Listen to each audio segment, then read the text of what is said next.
If you have road traffic noise or noise from outside, maybe noise from neighbours getting into your room from outside, before you go purchasing new triple glazed acoustic laminated windows, just check these few things first before you go purchasing the windows. The first thing you want to check is the window wall. Give the window wall a tap.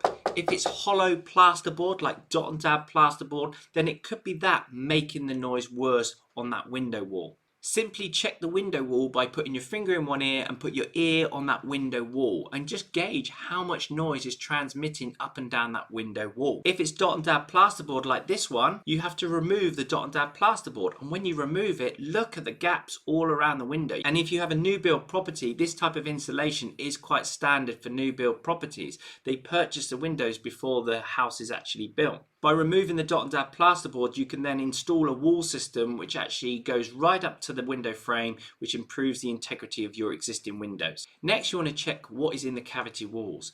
Now, having done thousands of installations, I can only say what we find, but we find that when you have polystyrene balls or rigid insulation in the cavity, low frequency noise such as trucks and big Arctic trucks, tractors, motorbikes, that low frequency sound tends to travel more easily across the structure of the house than if you had nothing in the cavity wall or even rock wall in the cavity wall. So check what's in the cavity walls.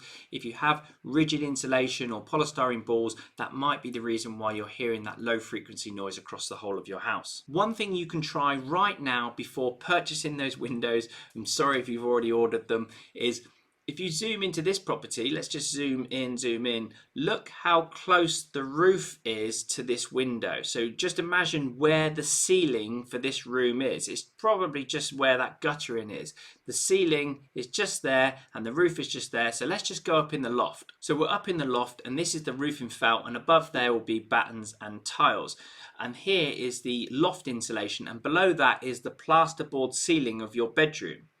When you put your head up in the loft, if you can hear that road traffic noise or that noise from outside, then there isn't any sound attenuation from this loft insulation that's going to reduce the noise getting to that bedroom ceiling down below. The noise is coming in and then down through that bedroom ceiling. So one thing you can do right now would be to increase the insulation in your loft by adding acoustic insulation. This doesn't offer much sound attenuation at all, so use a rock wall like an RW45 or an RW3.